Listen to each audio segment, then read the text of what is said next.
Hi friends, എല്ലാ ദിവസവും ഒരിടത്തൊക്കെ തന്നെ ചൂണ്ടയിട്ടാൻ പോയി മടുത്ത് കാരണം വേറെ സൈറ്റിൽ ചൂണ്ടയിടാൻ പോവുകയാണ്. കുറേ ഇടങ്ങളിലൊക്കെ കറങ്ങി അങ്ങനെ എനിക്ക് പറ്റിയ സൈറ്റ് ഞാൻ കണ്ടുപിടിച്ച് അവിടെ മീനൊക്കെ കിടക്കുന്നുണ്ടിട്ടാണ് ഞാൻ അവിടെ തന്നെ അങ്ങ് ഇറങ്ങിയത്. എല്ലാവരും പറയുന്നത് ചൂണ്ടയിടുന്നാൽ എളുപ്പ പരിപാടിയാണ്, ഒരു പാടുമില്ലെന്നൊക്കെയാണ് പറയുന്നത്. ഇതേ കണക്ക് മരങ്ങളൊക്കെ മറിഞ്ഞ് കിടക്കുന്നിടത്തൂടെയൊക്കെ കയറിയൊക്കെ പോകണം, പിന്നെ കാട്ടിൻ്റെ ഇടയ്ക്കൊക്കെ കയറി ഒന്ന് ചൂണ്ടയിടണം. എന്ത് ബുദ്ധിമുട്ടുള്ള പരിപാടിയാണെന്നറിയാവോ? ചൂണ്ടയിടാൻ പോകുന്ന ഒരാൾക്കറിയാം ഇത് ബുദ്ധിമുട്ടുള്ള പരിപാടിയാണെന്ന്. പറയുന്നവർക്ക് എന്തും പറയാമല്ലോ. എൻ്റെ അടുത്ത് തന്നെ പല ആൾക്കാരും പറഞ്ഞിട്ടുണ്ട്, ഞാൻ ചൂണ്ടയിടാൻ പോകുക, എളുപ്പ പരിപാടിയില്ലേ, കുറച്ച് നേരം നിൽക്കുമ്പോൾ നല്ല മീൻ കിട്ടും, കുറേ മീനൊക്കെ കിട്ടും എന്നൊക്കെ പറയുമായിരുന്നു ആൾക്കാരെല്ലാം.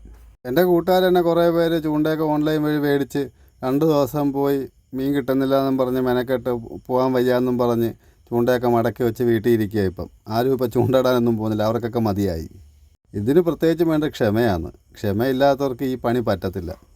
ഈ മിക്കവാറും ചൂണ്ടയൊക്കെ കിട്ടിക്കഴിഞ്ഞാൽ ഞാൻ അന്നേരം തന്നെ ചൂണ്ടയിൽ നിളക്കി വലയിലിട്ട് വെള്ളത്തിലിടും. അതുകൊണ്ട് മീൻ ചാവാതെ കിടക്കും. ഞാൻ വീട്ടിൽ വരുന്നവരെയൊക്കെ മീൻ ചാവാതെയൊക്കെ കിടക്കും.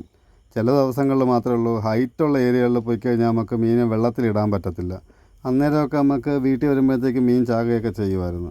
പിന്നെ വേറൊരു കാര്യമുണ്ട്, ഇത് വീട്ടിൽ കൊണ്ടുപോകുന്ന നമുക്കിത് വെട്ടാൻ ഭയങ്കര പാടാണ്. ജീവനുള്ളപ്പോഴേ കയ്യിലൊക്കെ മുള്ളൊക്കെ കൊള്ളും പിടയ്ക്കുമ്പോഴൊക്കെ.